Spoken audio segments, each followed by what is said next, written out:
thank you very much. I asked that only the short version of the bio be given because, as we all know, after so many years, you can put your audience to sleep describing all your illustrious positions. I must say it's a pleasure to be here today, and I arrived, as I told the Commandant, with quite a bang, as I did a number that I would have done living in Italy, which is I took an illegal left turn to go to the stop sign, whereupon, you know, the cop cars came. I have my citation in my purse. I had to go through security again. And I said, you don't know I'm a speaker here. No, security is security, which I very much respect. So I unwound with lunch. Before I start, I thought I'd tell you a little bit about myself, not that it's a brag sheet and I mentioned the bio. But for me, public service is particularly important. And for all of those of you who are in public service, it is a calling that is very special. My father was a diplomat, and I grew up in Buenos Aires, Argentina, and Paris, France. Two good postings. And I know there's somebody from France and somebody from Argentina. Hi. And when I returned to the United States before eventually embarking on a public career, I came back reluctantly and I didn't know my country.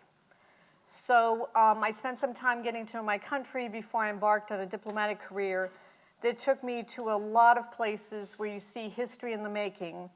And I hope to convey to you a little bit today what we do as diplomats and why that element of our national security is important. And for those of you who are not in public service, all of you who are here participating in the seminar, I understand, play very special roles in your communities across all sectors. So thank you for coming to the seminar.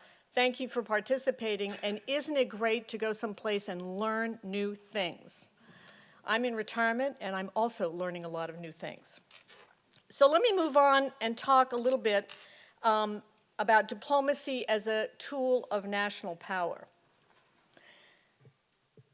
I want to start with the following. I'm actually going to skip my intro here, which is before I explain how it fits in to our national security strategy, the 4 pillars of our national security strategy, I want to describe diplomacy in 5 words. First, diplomacy is reconnaissance.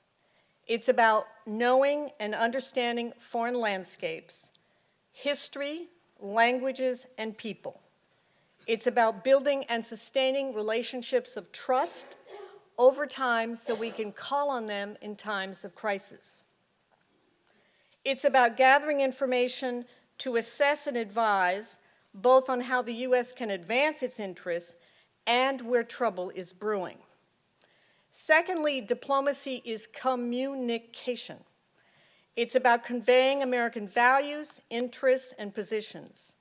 It requires using all means of communication, including social media, and not all diplomats are comfortable with that one.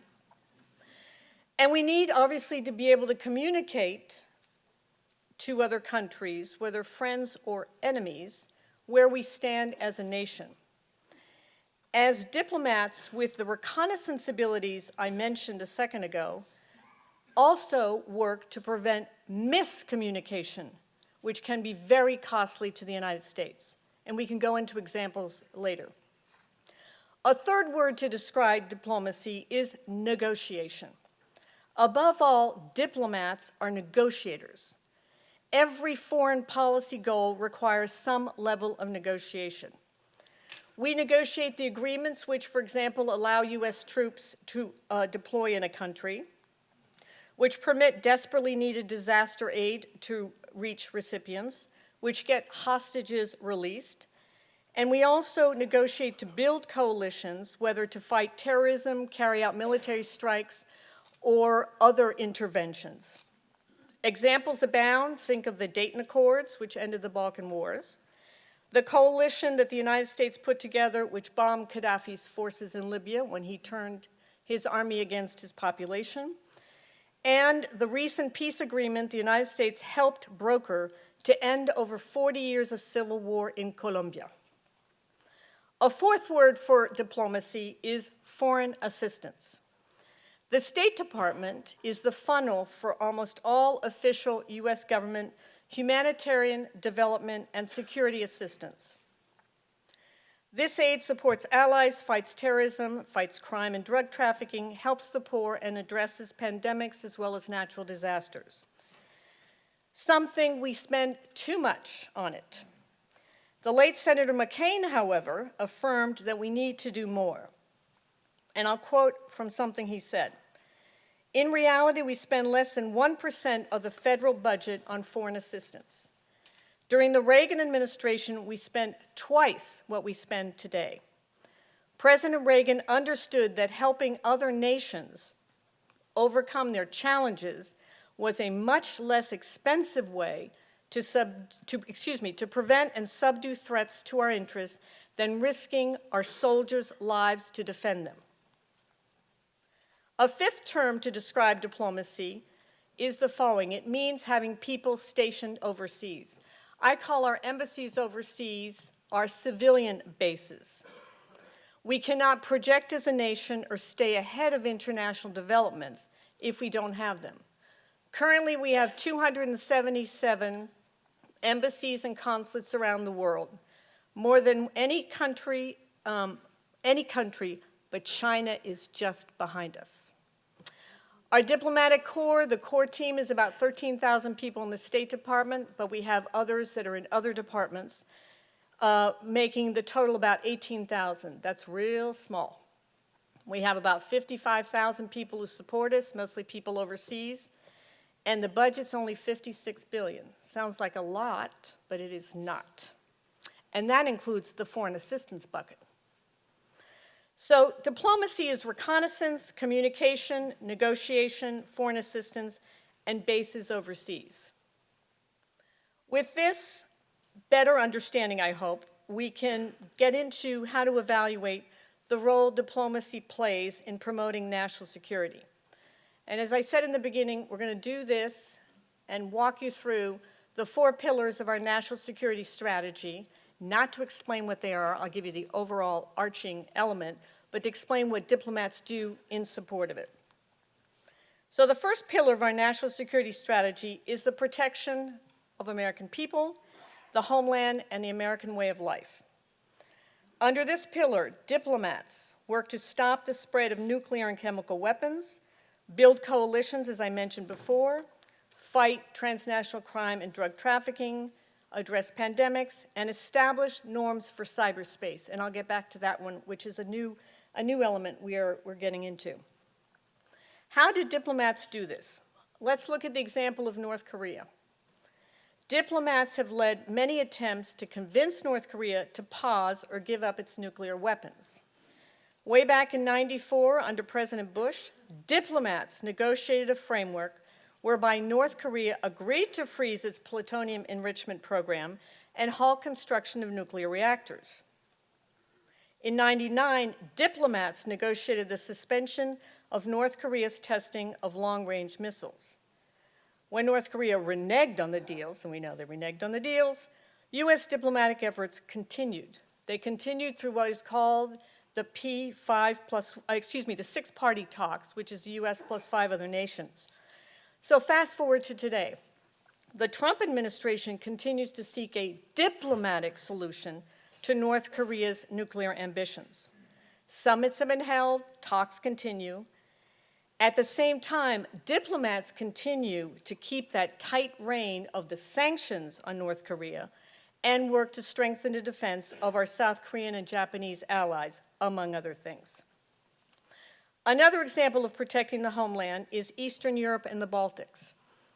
Diplomats negotiated the agreements which enable the U.S. military to build its forward presence along Europe's borders with Russia.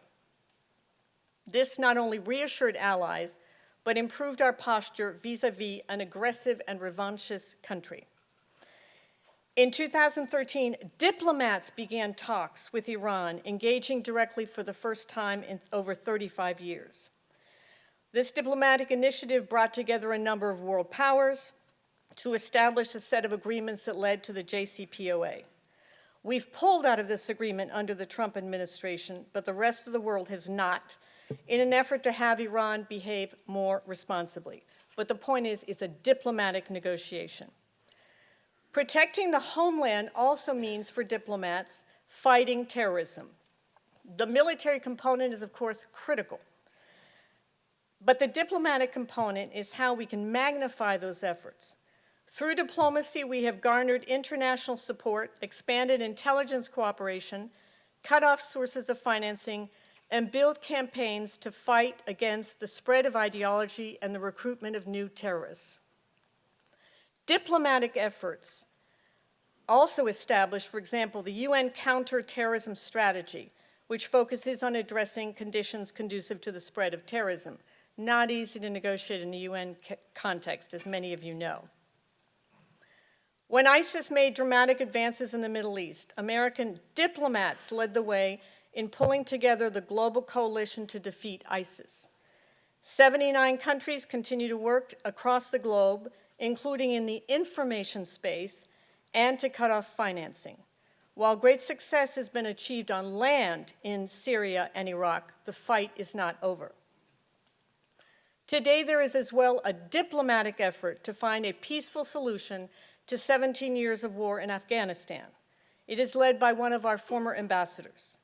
There is much work to be done, and many of you know in this room, there is no military solution to the conflict in that country. Diplomats also fight against drug trafficking, which is contributing obviously to the high rate of deaths in the United States. The vast majority of heroin used in the United States comes from Mexico, and fentanyl generally originates from sources in China. An entire division in the State Department, where I spent 2 years, is engaged in efforts to stop these drugs, obviously working with other agencies, before they come to the United States. Diplomats also work to protect the homeland by fighting pandemics. When Ebola broke out in Liberia, it was the diplomats who stayed back and built the bases, enabling our military and other agencies to stem that crisis. Diplomats also protect the homeland by promoting cybersecurity. At multiple levels, diplomats have been building networks to more rapidly exchange information in cases of attacks and to develop new international rules for cyberspace. I'll give you an example. In 2012, major banks such as Wells Fargo, JP Morgan, Bank of America came under a crippling, massive denial of service attack.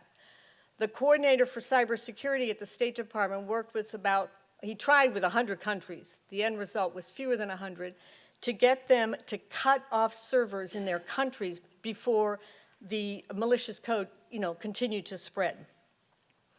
In all these efforts to promote our security, diplomacy enhances our military work. Success in defending the homeland requires not just close coordination between diplomats and the military, but strong partnerships. The second pillar of our national security strategy is the promotion of American prosperity. That's the economic side of our work. And as a specialist in our system, I was an econ officer, so I did a lot of this. It involves getting our diplomats out to set and enforce rules of economic interchange. It also means today protecting our base, our innovation base, and it ultimately means increasing U.S. growth and creating jobs. So how do diplomats do this? First of all, they work to draw up and enforce the rules of the game. I'll give you an example. In 2015, the European Court of Justice declared that an agreement that we have with the EU for the transfer of personal information was invalid. That meant all sorts of business was going to stop. You couldn't transmit, you couldn't do online orders, nothing. For the court decreed that it wasn't protecting the privacy of Europeans sufficiently. So diplomats got to the task, and I must say in record time, I wasn't in this, but my colleagues were, negotiated a new agreement whereby there was not only sufficient protections, but new rules that I think eventually are going to lead to new privacy rules in the States. So that was actually quite extraordinary what they did. Diplomats also work to eliminate or reduce trade barriers and participate in trade negotiations. That's certainly a hot issue today, and I'll take a sip before I continue. What diplomats do is they collect the intel overseas as to the positions of certain countries for the trade agreements. The lead of our trade agreements is our US Trade Representative. It's not at the Department of State. But the Department of State has the people overseas that collect the info. The Trade Representative does not. They have like 5 people overseas. And also, we do sit at the table depending on the trade agreement as well. And I can talk more about that.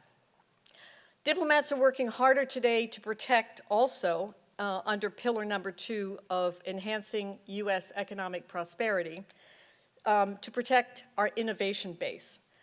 And that, there are different buckets, but one is protecting against stealing of intellectual property, which is a hot issue, particularly with the Chinese, but they're not the only ones.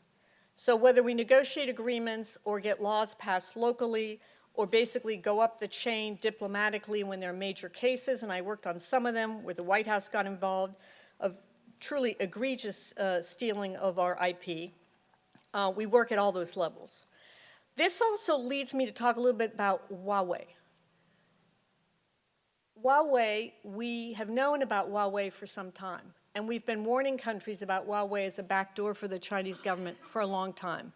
I did so in Lithuania directly with the Office of the President when I saw too many Huawei reps running around Vilnius, which is this big, and opening offices, and they were doing this, of course, in a lot of places. The Trump administration has been very aggressive in warning countries on this issue. We're doing this, obviously, not just out of a sense of altruism, but to protect intelligence. And very often it is the diplomats that go in and tell countries and share that information. Diplomats also lead on commercial diplomacy. They help US companies get business deals and help resolve problems overseas. And this is at all ranks. And one of the things I did is give instructions to tell all the ambassadors who sometimes felt that only political issues were of importance to go out and help American companies. We had to push them, some of them out the door. But scoring successes, whether it's sales of military defense equipment or other things. In my experience, thanks to basically the reconnaissance I mentioned in the beginning, Boeing was owed $100 million in one country that I was posted in. Not a huge amount, but quite big for them, as they wanted to close their books, whatever it was, September 30th. And I knew someone in the Ministry of Defense because our daughters were at the French school together. I took advantage of that little relationship, and they got their money. You use reconnaissance, you use all the tools. In Lithuania, actually during my time, US pharmaceutical companies were being disadvantaged and getting reimbursed from the public health system. It was pretty blatant. So I went up the chain, went in to see the then Minister of Health. She assured me stoically that no such discrimination was taking place. I gave her all the evidence. Her staff could not deny it. She was gone the next day. Now, we don't always have these great successes. I mean, it's a mixed bag as we go forth. The third pillar of our national security strategy is the preservation of peace through strength. Our military presence overseas is a powerful deterrent to our enemies and enables our country to be nimble in times of crisis. Our diplomatic presence overseas adds to that deterrent capability and also gives the US platforms to pursue non-kinetic means to advance our interests. So how do diplomats do this? They lead on the development and application of sanctions. Diplomats design targeted sanctions and build coalition to broaden sanctions regimes. Example would include, for example, all the sanctions that were put together after Russia went into Ukraine. And we went and spoke to the Europeans and developed quite a good regime. Has not changed the world, but it has squeezed them. Also, I would say that the sanctions we imposed on Libya years ago eventually led Gaddafi to abandon his weapons of mass destruction program in 2003. And I was involved in this one. The sanctions we developed to cut off oil export revenue to Iran a few years ago led them to the table for that JCPOA agreement, and we're doing it again. The sanctions recently levied on the Maduro regime in Venezuela, I served also as the coordinator for Venezuela for 2 years, will hopefully drive that regime from office. Another way that diplomats work in this third pillar is to fight on disinformation.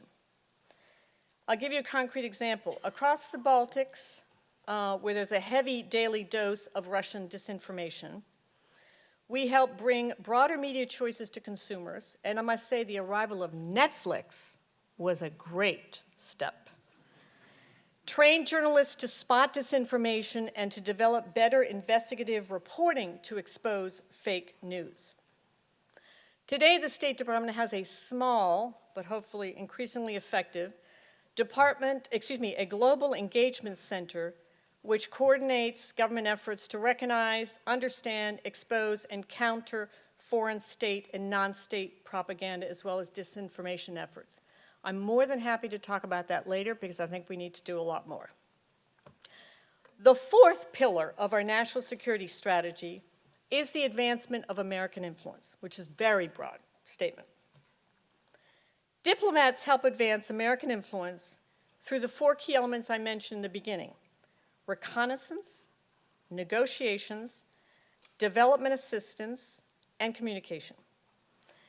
The goal in this fourth pillar is to project universal democratic values, promote the American model as a path to prosperity, and help like-minded partners to be stable and prosperous.